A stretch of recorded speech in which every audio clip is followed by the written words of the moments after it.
Good evening from India and a very warm welcome to everyone joining us from different parts of the world. It's a privilege to have you with us in this edition of the CBSE Global Webinar Series, a platform that brings together leaders and educators to exchange global perspectives on key educational challenges and opportunities. Today's session, Insights into College Admissions and Scholarships, could not be more timely. As students and counselors navigate an increasingly competitive and complex international admissions landscape, it is essential to understand what truly matters beyond academic grades, authenticity, character, and purpose. We are honored to welcome Dr. Angel B. Peris, CEO of the National Association for College Admissions Counseling, which is one of the most influential organizations in the world of higher education. It plays a pivotal role in advocating for student-centered practices, ethical college admissions, and equitable access to higher education. As CEO, we understand he represents more than 28,000 admission and counseling professionals worldwide, serving as the association's chief voice to government, media, and global partners. Guiding today's conversation is Mr. Arjun Seth, the curator and moderator of this distinguished webinar series.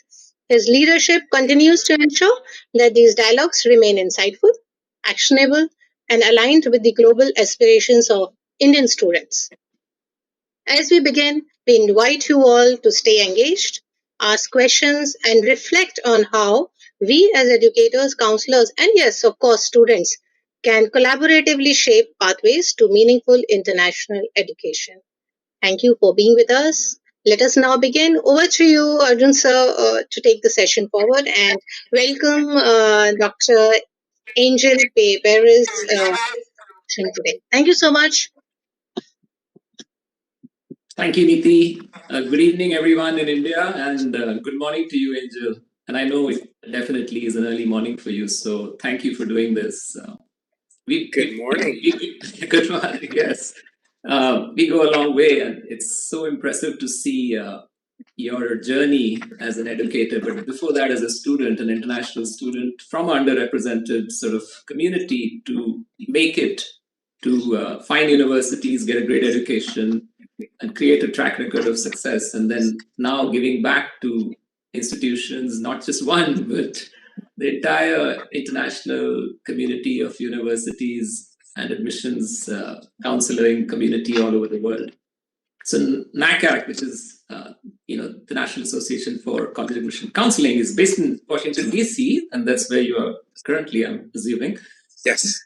And I know it's an affiliate. It also has affiliate organizations, which I've been, privileged to be part of. One of them is the International ACAC, which is the International Association for College Admissions Counseling, and they do wonderful professional development events, regional conferences, and annual conference hosted by one of the finest universities, particularly in the US and North America currently. But they also have so many regional events. So many heads of schools and counselors who are attending today's session have the opportunity to learn more about International ACAC from Angel as well, but at large, also have questions answered. We've already got questions streaming in, Angel, so I'll pick a few. Your background has been so inspiring. And I've been talking to students who wish to also belong on a global stage. They're in India from low-income background families or underrepresented communities. And what advice do you wish to give to a student who has that ambition? That would be my first question. Great. Thank you, Arjun, and thank you for having me. And it's wonderful to see you again. You and I go way back. We've known each other for many years. Thank you for also all the work you do with students and for this platform. I guess the way that I would start for any student, family who is on this webinar and thinking about how do I get to the next stage in my life, there is an extraordinary amount of opportunity for young people all over the world. And you mentioned my own story. I actually grew up very poor in the Caribbean, in Puerto Rico, and then eventually came to the United States. And for me, the reason I do this work is I'm incredibly passionate about the fact that there is so much talent all over the world, and many of you on this webinar represent that talent. And we need to provide opportunities for young people across the globe. So the advice I would give to young people is to hold on to those dreams and to pursue your dreams and to know that not only do you belong, especially if you are thinking about going to universities, whether it's in India or in the United States or in other parts of the world, there is a place for you. You need to continue to work hard, but know that there are many of us who do this work in higher education whose entire passion is about making sure that young people can pursue their dreams and that they are given the opportunities to attend universities, which Arjun and I will talk about the how in a little bit, but also that once you arrive, that you feel like you belong. I have been very fortunate. I've spent a lot of my career on college campuses working with international students in the transition to higher education. And these students came from all over the world, all backgrounds, many underrepresented, many students who were very low income and are now living extraordinary lives. So I wish that for you as well, and know that there is lots of opportunity across the globe.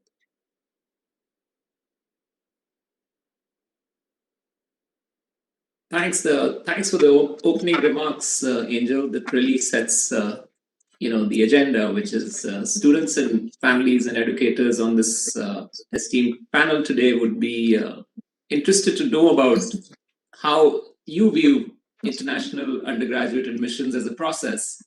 And of course, with new technologies and many new changes that we see afoot across the world, what major changes have you seen in the, say, last decade, which has actually progressed the conversation around admissions? And what do you see in the horizon in terms of what admissions counseling sort of services as well as schools could offer to be in sync with the changing needs of students? So it's a pretty loaded question, so you can sort of attack it from any direction.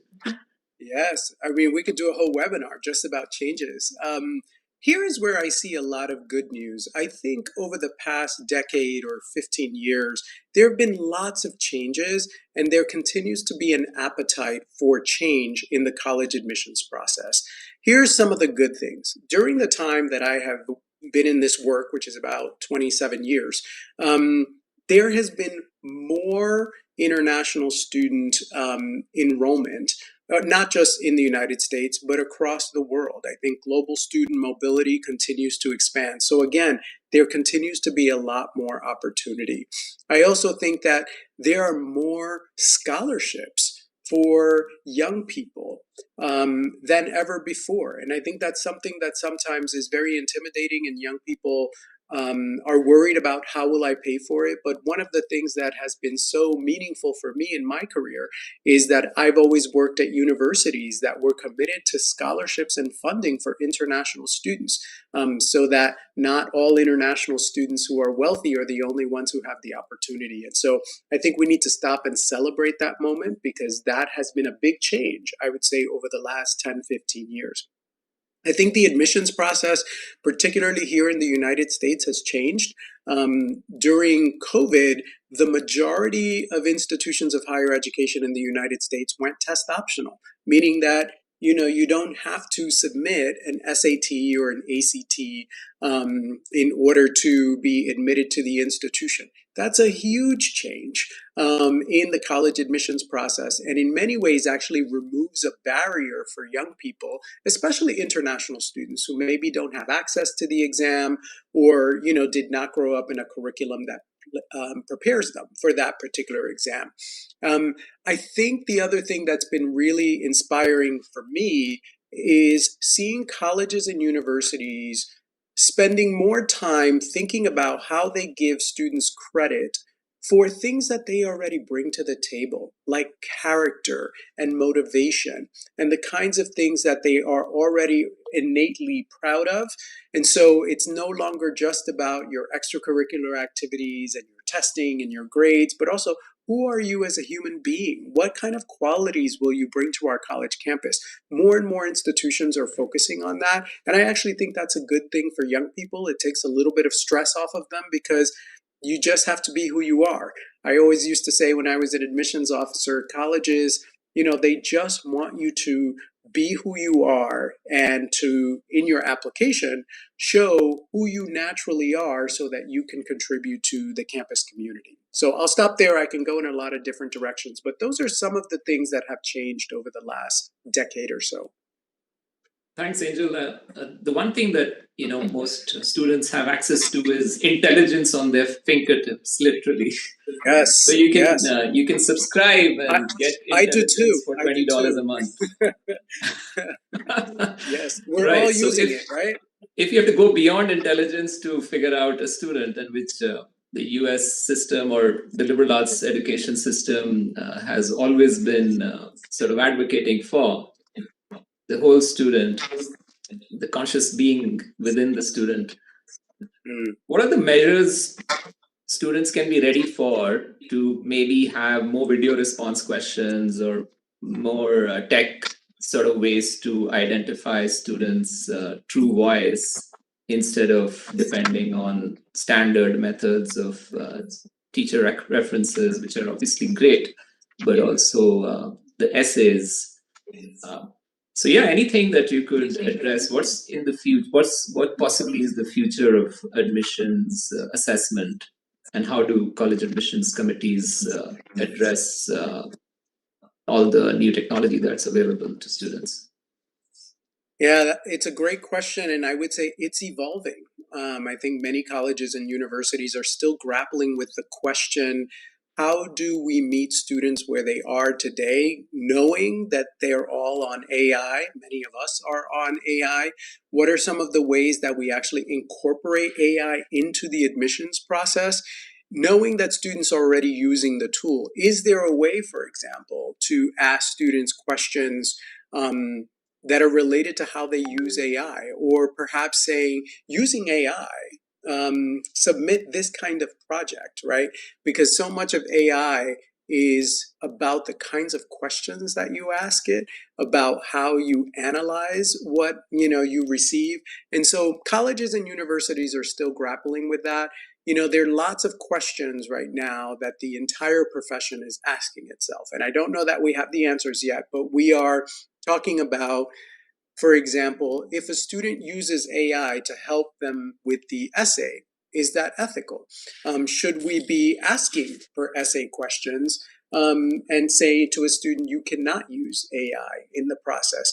Or, as some professors are doing on college campuses right now, they're actually using AI in the classroom and teaching students how to use it ethically. And so, I don't have a crystal ball, but if I were to predict the direction that we are going to move in as a profession in college admissions, it's probably going to be the integration of AI.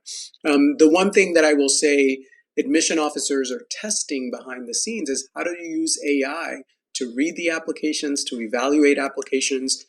We will never get to the point where a human being doesn't read the application, but I do think there's a lot of things, and here's an example I will use, Arjun. When I was an admissions officer, because this was pre-AI, I spent a lot of time recalculating GPAs and handwriting, different curriculum across the world. AI can do that for me now, so that I can spend more time getting to know the student.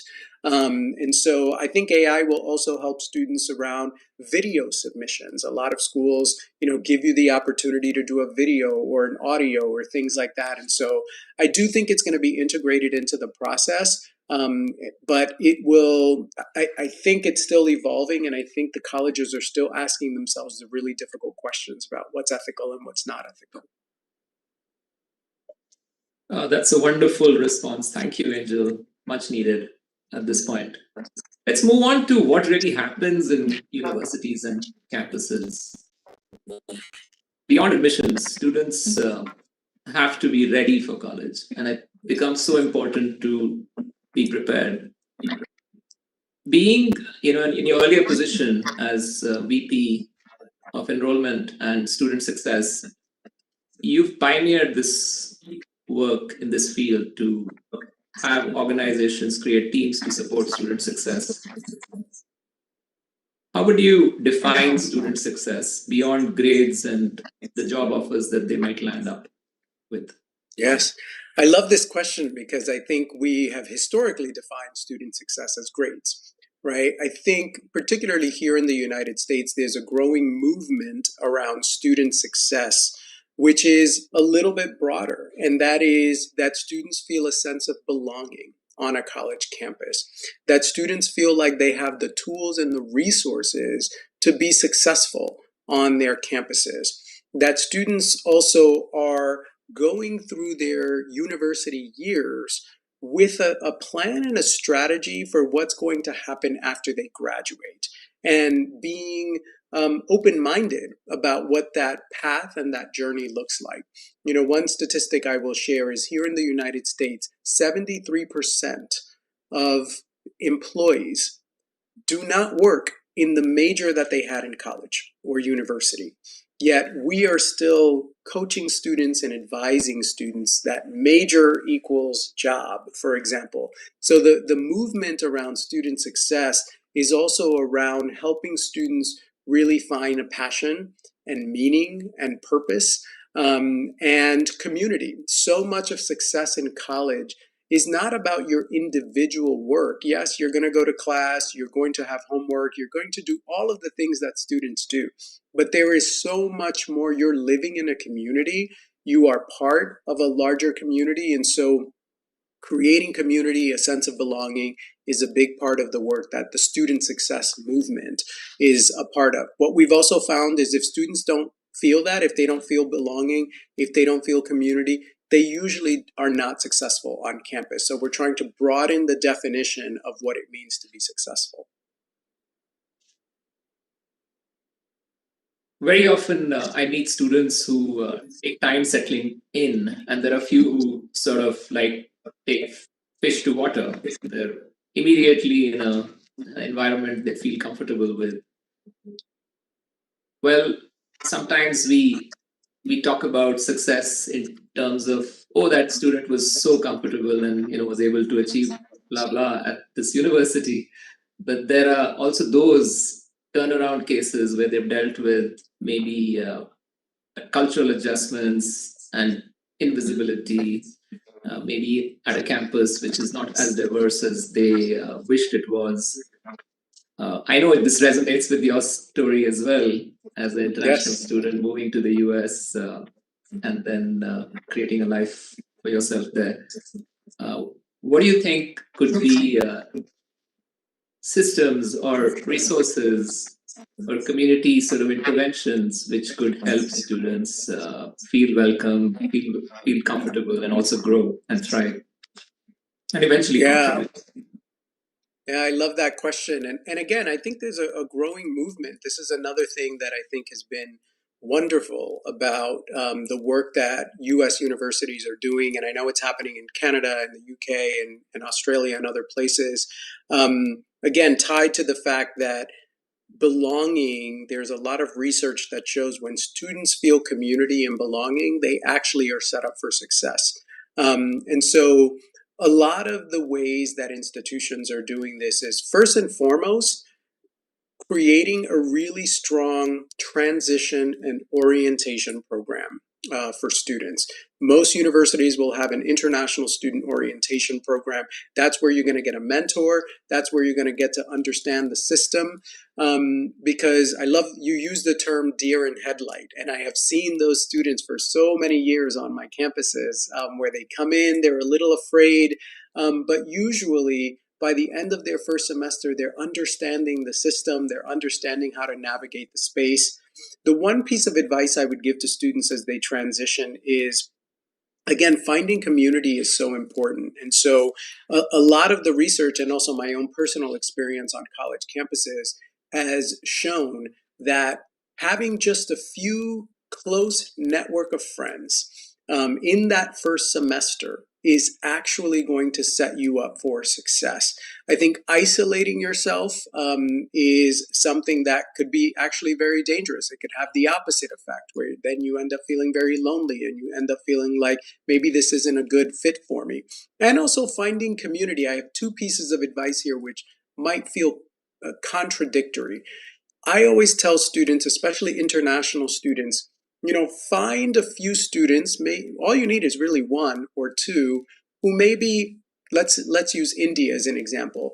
Maybe our Indian students, they share your background, your culture, because all of us need that in order to thrive. However, don't let that be your only community on a college campus. So begin to slowly spread out, and then try to meet other international students, try to meet American students or Canadian students, depending on where you attend university. And slowly but surely, you begin to expand your circle.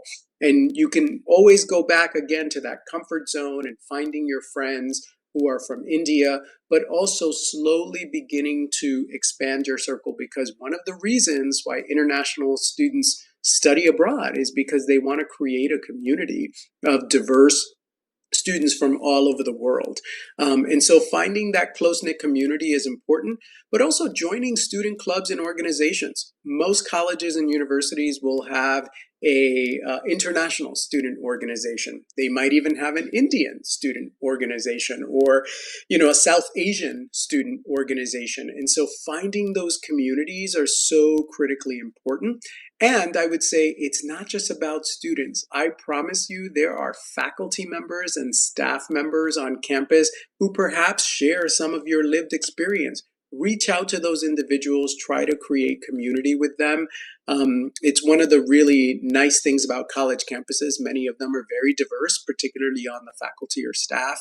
So, Arjun, the last thing I'll say about this is I have learned this one very clear thing, not only as a student on campuses, but then working on campuses for the majority of my career. Everyone on campus has imposter syndrome. Everyone feels like someone else knows more than they do. And so, when you arrive on that campus, know that everybody's feeling a little afraid and a little nervous. Most young people are feeling vulnerable, regardless of whether you're an American student at an American university or an Indian student attending a Canadian university. Everyone's a little bit nervous. And so lean into that and know that you are not alone. So I think the follow-up question to this would be, how do institutions approach international students and their issues? Could be social isolation, or worried about what's next, say financial uncertainty, or visa stress around, say, H-1B visas, even after they graduate from college and they have their jobs. So kind of they start thinking and fearing the future, which hasn't really arrived yet. And that could kind of snowball into mental health issues. So what do you think institutions are doing, or will be doing more or less, or improving on to help students approach their mental health problems, as well as at the same time create a way to address international student issues in a much more sensitive way? Another question that I'm so grateful you asked me, because you started the webinar by asking what has changed over the last 10 years. And I would say another thing that has changed is the extraordinary attention that institutions of higher education are paying to student mental health.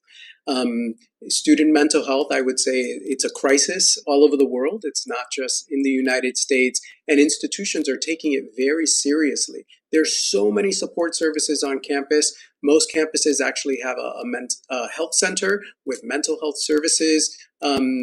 During orientation, we talk about the services, and we encourage students to actually go and seek out, therapy or whatever kind of mental health services they might need. And so it's something, at least here in the United States, that we do talk about pretty openly. And I actually think that's a wonderful thing, because the amount of stress that students are under, not just because of their grades or their exams, but also because they're making a huge cultural transition. They're leaving their families at home. They're under an extraordinary amount of pressure. And so, there's lots of different kinds of services. And I would say my biggest piece of advice is please use the services. I am always amazed at how many international students, they won't go to the health center to say, I'm not feeling really well, or I might need to speak to someone. These are services, by the way, which your tuition and fees cover, right? And so they are there for you.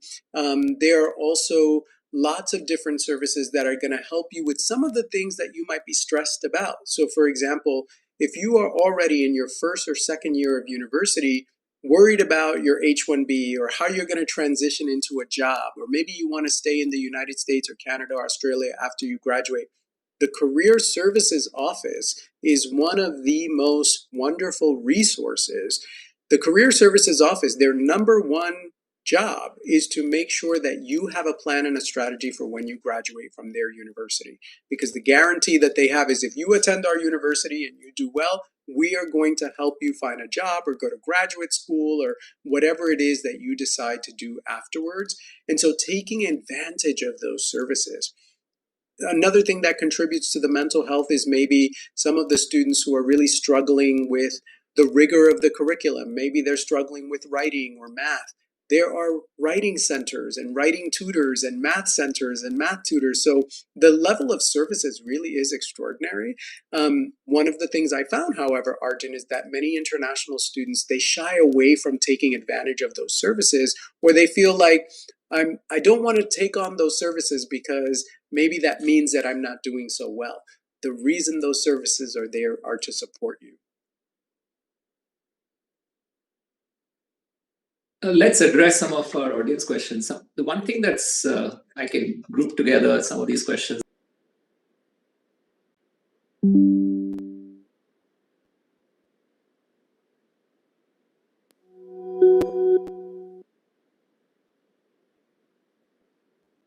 In this webinar, the CBSE's community is over 29,000 schools in India and around 300 schools which are affiliated schools outside India which follow the CBSE curriculum. So there's this huge population which is interested to know more about how to be prepared and how to know their options. What is it that the schools could do to create a robust college admissions and career advising service? Yeah, it's a tough question, but an inspiring question, because I'm delighted to hear that students are continuing to expand their choices and families are excited about different kinds of opportunities. I'll start broadly, which again, to repeat, mission deans from all over the world, telling you how to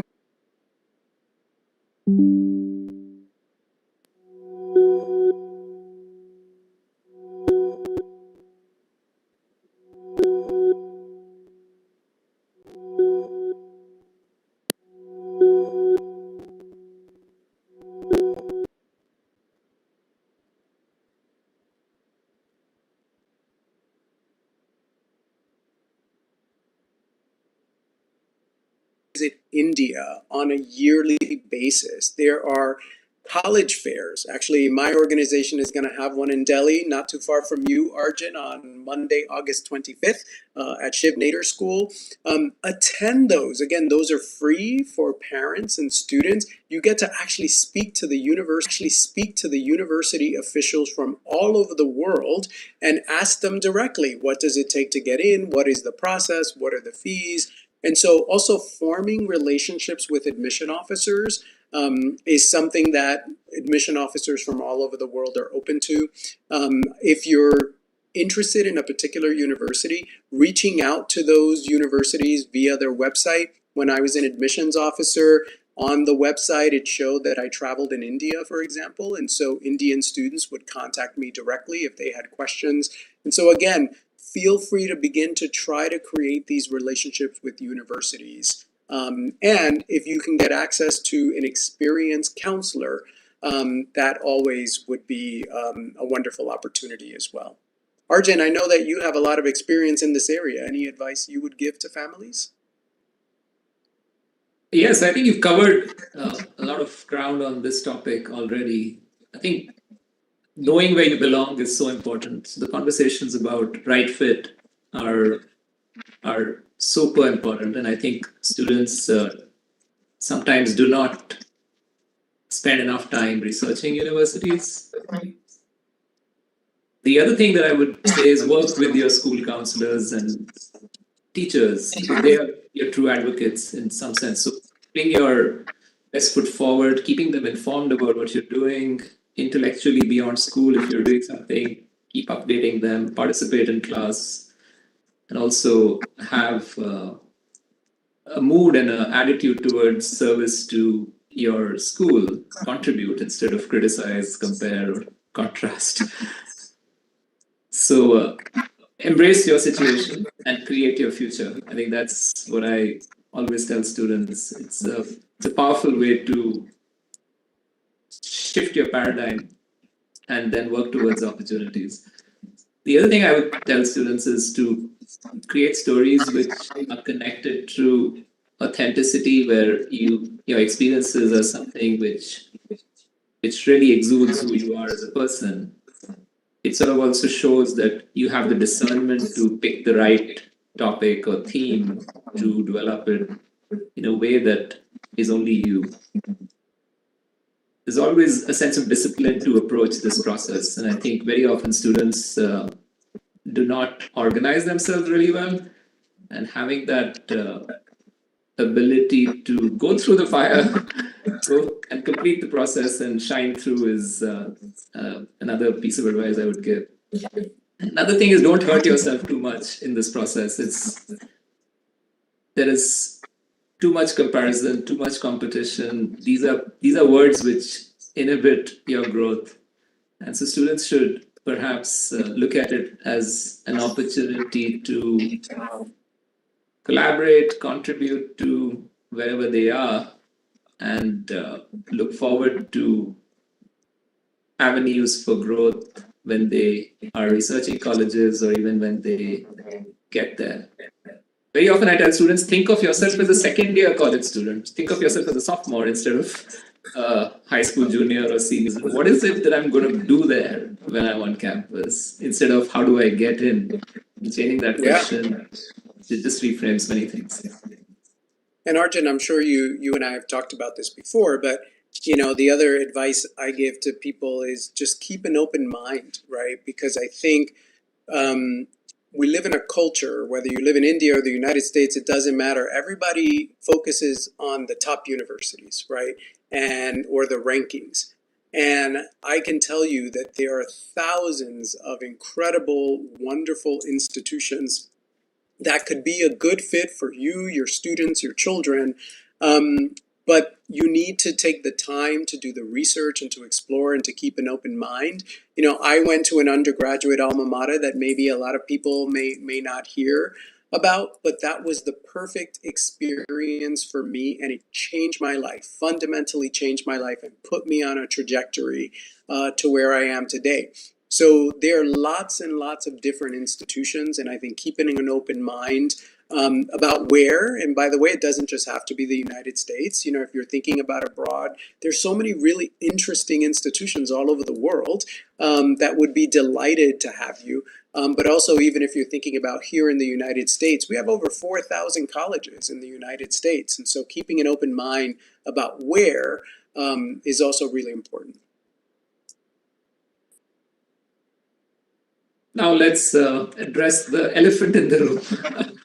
Questions related to so many geopolitical shifts, and which might actually impact international student mobility with quite sort of increasing pace. We see changes afoot in global politics which make the world seem not so safe anymore. And for parents half the way across the world, they have these visions and dreams for their children, but they might not really be getting that confidence to complete the application process, or there's something that is holding them back to sort of help students follow their dreams.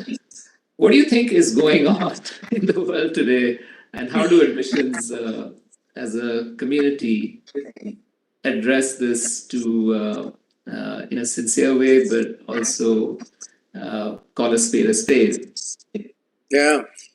This is the hardest question you've asked me today. What do you think is going on? Look, I'll be really honest and transparent. We're living through a difficult moment in history. And I don't think it's just in the United States. We're seeing lots of geopolitical challenges across the globe, various wars going on, and that is impacting the day-to-day lives of millions of people all over the world. In the United States, we had an election. There's a new administration. The administration has a different priority. And we are seeing almost the closing of borders, if you will. And several things can be true at the same time. While certainly we are challenged politically, I spend a lot of time on university campuses all over the United States, and every university president, dean of admission, international student advisor reminds me international students are still welcome here. We want to continue to see our students thriving. We want them to come, attend, have a wonderful experience, and explore. And we will do everything we can to make sure that we protect them and that we cultivate them when they arrive on our campuses. I will tell you that despite what you see on the news, and what you see on the news is very real. However, the majority of students in the United States are still having, a wonderful experience. They're going through their daily college lives. I was on a college campus a couple of weeks ago, and I met with a bunch of international students, and they were getting ready for graduation, and they were so excited about the future.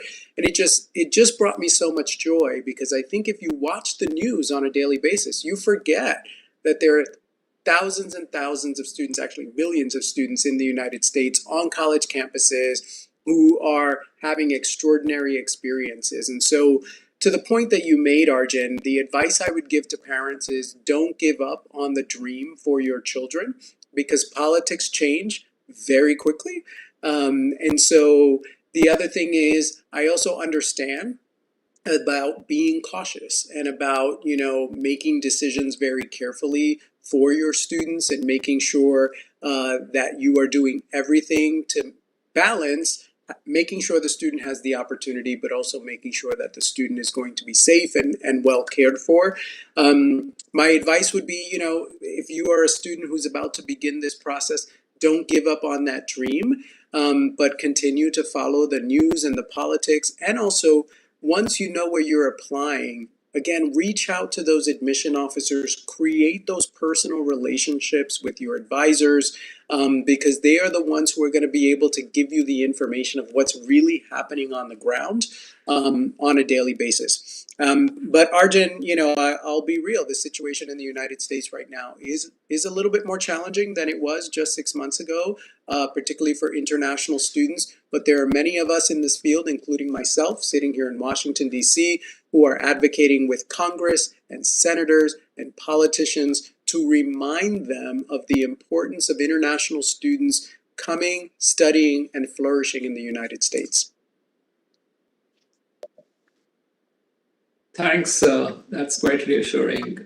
And I know you've been a strong advocate for, kind of turning back the clock and have some of these new policies that have come in place repealed in some sense. So thank you for the great work that you're doing and your team's doing. A little bit about NACAC, though. I'd really love to know more, and the affiliate organizations. We've touched upon regional conferences and the international ACAC. As NACAC grew and spread, and its purpose was to also go beyond the boundaries of the United States, what do you think are the biggest opportunities for growth, and also how can we include more schools from maybe underserved parts of India in particular? What could be a structure for that? Who are the resource people who could be engaged or contacted?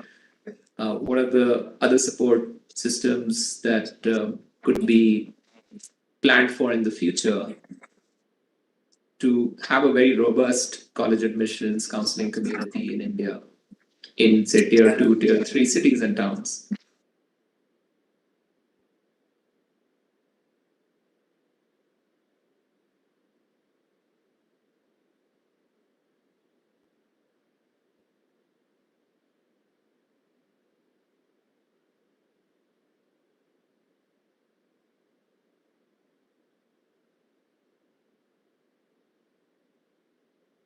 Be a part of our community, go onto our website, nacacnet.org.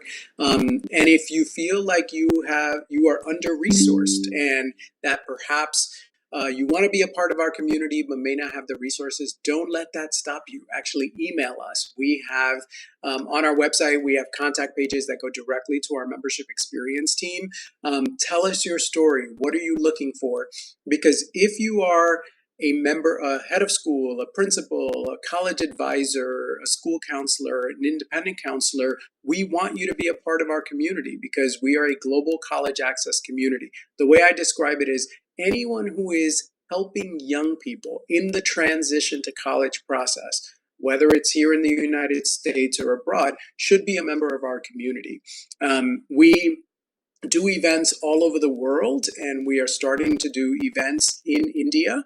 And so we would love for you to attend those events. As Arjun mentioned, we also have affiliate organizations. We have 23 of them, and one of them is our international ACAC organization. And so being a part of that organization, I think it also gives you a tremendous amount of professional development, resources, but also what it gives you access to is the community of practitioners who are doing this work. One of the things that's so unique about NACAC in the association space of higher education is that we actually bring high schools and colleges together. And so at our events, you will see the dean of admission from some of the schools that Arjun has listed behind his screen here. They will be at these events with school counselors talking about the issues of the day and students and talking about how they can work together to create more access for students. And so I really would like to invite you to be a part of this community and also to invite you to have your students go onto our website, create profiles, come to our events. We would love to see them there. Excellent. I think that's going to be a game changer. We have more dialogue and more connect and more professional development opportunities for the counseling community here in India. What would you think is an ideal kind of partnership between high schools in India and US universities? I mean, I know it's a arm's length sort of relationship. Schools do their bit, colleges do their assessment of students who apply. However, we do see that there are schools which kind of become feeder schools or schools that have a history of admission record which is quite desirable for some other schools. So how do you address this in a changing demographic in India? How can schools aspire to be in that coveted list of schools which are considered portals for perhaps a better future for their students? Well, actually, this is related to the last question, which is you need to become a part of this community, right? And so you need to be a member of these organizations because at these conferences, at these events, these online events, whether they're in person or online, is where the universities are networking with the high schools. I will tell you that many of the high schools that I would visit across the world, it was because I met a counselor who said to me, at a conference, who said, I'd love for you to come visit my school. The way that I often think about high schools is that high schools need to market just as much as universities market, right? And so it's okay. For example, let's say you're a counselor in a smaller city in India, and you see that a lot of your students are interested in applying to a particular school. You might reach out to that school and say, I have a lot of students who are really interested in attending your university. Would you be interested in coming to visit us when you're visiting India, for example? We would love to host you. So a lot of this is about relationship development. Even though we're a very large profession, I always say the relationships are very small. We all know each other. We develop these relationships together. And so don't be afraid of reaching out to universities, inviting them into your space. And also, if they can't come, also just sending them information about you. Let me tell you about my school. Let me tell you about the curriculum. Let me tell you about what's changed over time. And you send that to the representative who travels in India or who travels in the region and represents your students. So it's a reciprocal relationship, but a lot of the ways that these partnerships are formed is still through day-to-day relationships. And Arjun, you and I met over time over those kinds of relationships and networking and conferences. And so I invite anyone on this webinar to become a part of our community. Thanks again, Angel. This has been fairly enlightening sort of conversation, and I feel enlivened and really happy to have got this opportunity to connect you, and through you the whole universe of admissions counseling members in our community who've been tirelessly doing what they do. So really appreciate all our fellow counselors in various schools and outreach officers and enrollment officers at universities. It truly is a community that's helping students find right fit institutions. We've touched upon many things, talked about how trends are changing, geopolitical shifts. We've talked about student mobility, opportunities for students from underserved communities, how access can be increased to schools and get the right resources and information. So there's a lot that we've covered.